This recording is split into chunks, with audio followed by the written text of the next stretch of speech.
কষ্ট নোহোৱা কাম একোৱে নাই, সকলো কামতে কষ্ট আছে। লগতে আমি ধৈৰ্য ধৰিব লাগিব আৰু চেষ্টাও কৰিব লাগিব। এইকেইদিন ভিডিঅ' মই তেনেকৈ দিব পৰা নাই, কাৰণ কাটিং ক্লাছত মই ব্যস্ত আছোঁ। যিহেতুকে ইয়াতে পূজাও আহি আছে, মনসা পূজা, সেইকেইদিনো অফ দিব লাগিব। সেইকাৰণে কাটিঙৰ ক্লাছত এইকেইদিন থকাৰ বাবে তেনেকৈ ভিডিঅ'সমূহ মই কণ্টিনিউ কৰিব পৰা নাই। এতিয়া ৰেগুলাৰ দিম, চেষ্টা কৰিম। আচলতে গোটেইখিনি কৰিবৰ কাৰণে মিলাবৰ কাৰণে বহুতখিনি আচলতে অসুবিধা হৈ যায়, কাৰণ এটা কামত অকল লাগি থাকিলে তেতিয়া সেইটো কাম কৰি থাকিব পাৰি। কিন্তু যিহেতুকে বিভিন্ন কাম, ঘৰৰ কাম, লগতে গম পাইছে মাৰো অসুখ, গতিকে সকলোখিনি চম্ভালিব লগা হয়। আৰু ভিডিঅ' এটা এডিট কৰি বা তেনেকৈ ভিডিঅ' এটা বনাবলৈ হ'লেও ধৰি লওক ভালদৰে আমি সময় দিব লাগিবতো প্ৰত্যেকটো ক্ষেত্ৰতে। যদিহে মই কামৰ মাজতে ভিডিঅ' দিলোহেঁতেন সেইটো বেলেগ কথা আছিল। আৰু কাটিঙৰ কথা, অফলাইন কাটিঙত বহুতে ধৰি লওক জইন হ'ব বিচাৰে বা আহিব বিচাৰে ঘৰত। অফলাইন হ'লে যিহেতু বহুত দূৰৰ পৰা হ'লে দিগদাৰ হয়, যিখিনি হাজোৰ ওচৰে পাজৰে তেওঁলোকে পাৰে। আৰু এতিয়া ষ্টুডেণ্ট আছেই, গতিকে অফলাইনত অকণমান অসুবিধা হয়। তথাপিও আপোনালোকে মোক কণ্টেক্ট কৰিব, মই কিবা এটা কৰিম। সেইটো কথা। আৰু ভাল লাগে নিজক ব্যস্ত ৰাখি, সেই কথাটো মই সদায় কওঁ। ভাগৰো লাগে, নলগা নহয়।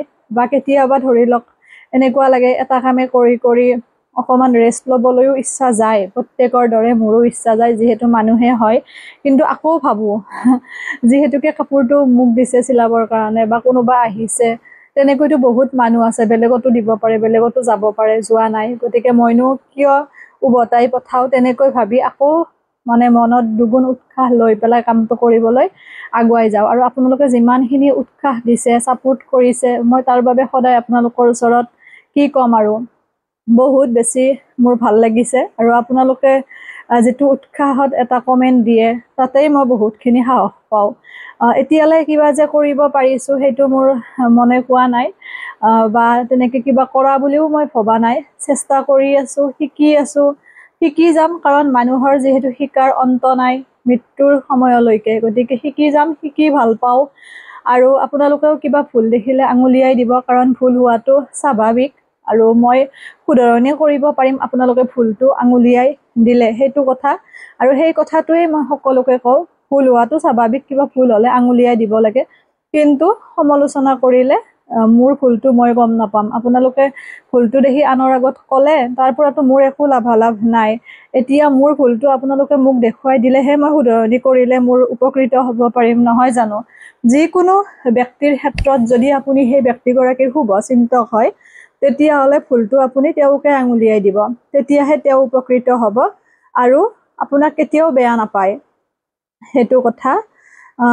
সেয়ে আৰু আচলতে নিজক যিমানে কামত ব্যস্ত ৰাখিব, সিমানে আপোনাৰ মনটো পজিটিভ হৈ থাকিব আৰু কাম কৰিবলৈ আপুনি দুগুণ উৎসাহ পাব, সেইটো কথা। যদি এনে থাকে সেইখিনি সময়ত বিভিন্ন অলাগতিয়াল চিন্তা ভাৱনা এইবোৰে আমাক ঘেৰি ধৰে, সেইটো কথা। আৰু আনৰ কথা কেতিয়াও বেছি গুৰুত্ব দিব নালাগে। মই মাজে মাজে কেতিয়াবা এটা দুটা ভিডিঅ' আগবঢ়াওঁ, তাৰ মানে এইটো নহয় যে মই কথাটো মনত লৈ পেলাই বা নিজে কিবা এটা মন বেয়া লাগি পেলাই তেনেকৈ আগবঢ়াওঁ, সেইটো ক্ষেত্ৰত আগ নবঢ়াওঁ। যাতে কিবা এটা সুবাৰ্তা যায়, যিখিনি তেনেকুৱা মানসিকতাৰ মানুহ আছে তেওঁলোকে যাতে অকণমান কথাটো বুজি পায়, সেইবাবেহে মই ভিডিঅ' এটা আগবঢ়াওঁ। কাৰণ সময় বহুমূলীয়া, এতিয়া নিজেই বুজি পাওঁ। কাৰণ যেতিয়া কাপোৰ চিলাই ৰাতি 12 বাজে 1 বাজে তেতিয়াও কাপোৰ চিলোৱাই নহয়, তেতিয়া এনেকুৱা লাগে যেন সময়খিনি যদি আৰু অকণমান মানে বাঢ়ি গ'লহেঁতেন কিমান ভাল লাগিলহেঁতেন। গতিকে সেইবাবে কওঁ, সময়ৰ মূল্য বহুত বেছি।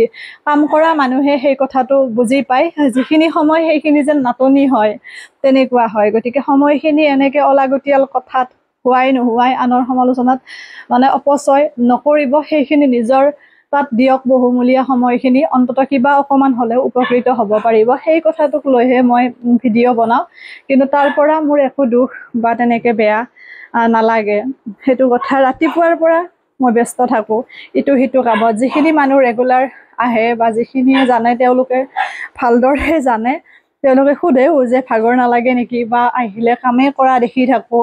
আচলতে মোৰ ভাল লাগে, সেইকাৰণে মই কৰোঁ। এনেকুৱা নহয় যে অকল মই পইচাৰ কাৰণে দিনে ৰাতি কষ্ট কৰি আছোঁ। পইচা আমাক লাগিব, কাৰণ পইচাৰ বাবেই ধৰি লওক কিছুমান সপোন আমি বাস্তৱিত কৰিব নোৱাৰোঁ, হয়তো ময়ো নোৱাৰিলোঁ একমাত্ৰ অভাৱৰ বাবে বা পইচাৰ বাবে। গতিকে অভিয়াছলি পইচাৰ বাবেও কাম কৰোঁ, নকৰা বুলি নকওঁ। কাৰণ যাতে নেক্সট টাইম কিবা এটা সপোন দেখিলে বা কিবা এটা বিচাৰিলে সেই বস্তুটো নিজেই ল'ব পাৰোঁ, আনৰ ওচৰত হাত নপতাকৈ। ছোৱালী এজনীকো সেইকাৰণে সিমানখিনি স্বাৱলম্বী কৰিব লাগে যাতে আনৰ ওচৰত কেতিয়াও হাত পাতিব লগা নহয়। নিজে নিজৰ যিখিনি, ধৰি লওক এনেকুৱা নহয় যে চাকৰি কৰিব লাগিব, যিখিনি নিজৰ ক্ৰিয়েটিভিটি আছে, হাতৰ বিদ্যা শিকাব লাগে বা ল'ব লাগে, কাৰণ সেইখিনিৰে জীৱনটো ধুনীয়াকৈ চলি যাব পাৰি।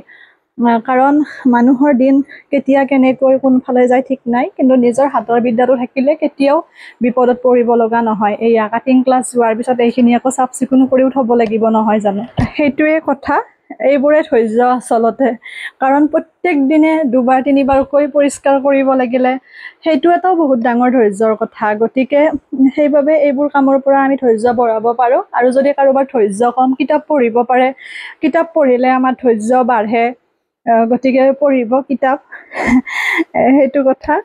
আৰু ভাল লাগে মাজে মাজে কেতিয়াবা এনেকুৱা ধৰণৰ ভিডিঅ' এটা আগবঢ়াওঁ, মানে ভাবোঁ অন্ততঃ কিবা এটা সুবাৰ্তা যাওক, উঠি অহা কোনোবা এটা প্ৰজন্মই হ'লেও, কোনোবা এজন হ'লেও অন্ততঃ চাওক ভিডিঅ'টো, সেইটোৱে লক্ষ্য উদ্দেশ্য। আৰু এটা কথা, যেতিয়া কাম এটাত 100% দি আপুনি কষ্ট কৰিব লাগিব, তেতিয়া ভগৱানেও এটা আপোনাক পাৱাৰ দিয়ে আৰু এটা সময় আহে যিটো সময়ত আপুনি সফল হ'ব পাৰিব বা আগুৱাই যাব পাৰিব। কাৰণ কষ্ট কৰিলে কেতিয়াও সেইখিনি অথলে নাযায়, যিকোনো ক্ষেত্ৰত। খালি ধৈৰ্য লাগিব, কাৰণ এনেকুৱা নহয় যে আজি কৰিছোঁ কালি পইচা পাম, কালি সফল হ'ম, তেনেকুৱা একো বস্তু নাই। তাত আমি একেধাৰে লাগি থাকিব লাগিব, লগতে অধ্যৱসায় লাগিব, কষ্ট লাগিব, চেষ্টা লাগিব, গোটেইখিনি লাগিব আৰু ভগৱানৰো কৃপা লাগিব। যিহেতুকে নিজে বিভিন্ন কাম কৰি পেলাই গম পাইছোঁ, কিছুমান কামটো নিজে ভবাই নাছিলোঁ, নভবা কাম কিছুমানো ধৰি লওক হৈছে, হয়তো ভগৱানে বিচাৰিছে, মই নিবিচাৰিলেও। কাৰণ মানুহক আগুৱাই যাবৰ কাৰণে এটা ৰাস্তা লাগে। অভাৱ অভিযোগটো আছে, কৈছোঁৱে জীৱনত, যিহেতুকে বহুতখিনি অভাৱ অভিযোগৰ মাজেৰে আজিৰ এইখিনি স্থিতি পাইছোঁ। এতিয়া ভিডিঅ' যে কেতিয়াবা বনাম কোনোদিন ভবাই নাছিলোঁ। হয়তো ভগৱানে বিচাৰিছে যে মই ভিডিঅ' বনাওঁ, সেইবাবে হয়তো বনোৱা গ'ল নভবা বস্তু এটা। আৰু আপোনালোকেও ইমান বেছি মৰম দিলে, যাৰ বাবে ধৰি লওক এটকা হ'লেওতো পাইছোঁ, সেইখিনিৰ পৰা মই কিবা এটা অন্ততঃ বেলেগ এটা ছাইডত বা নিজৰ যিটো সপোন তাত লগাব পাৰিছোঁ। আৰু সেইটোৱে কথা। আৰু আপোনালোকৰ মৰম আশীৰ্বাদটো আছে, সেইটো কেতিয়াও পাহৰিব নোৱাৰোঁ। সকলো ভালে থাকিব, সুস্থ থাকিব, হাঁহি থাকিব। আকৌ লগ পাম নতুন এটা ভিডিঅ'ৰে।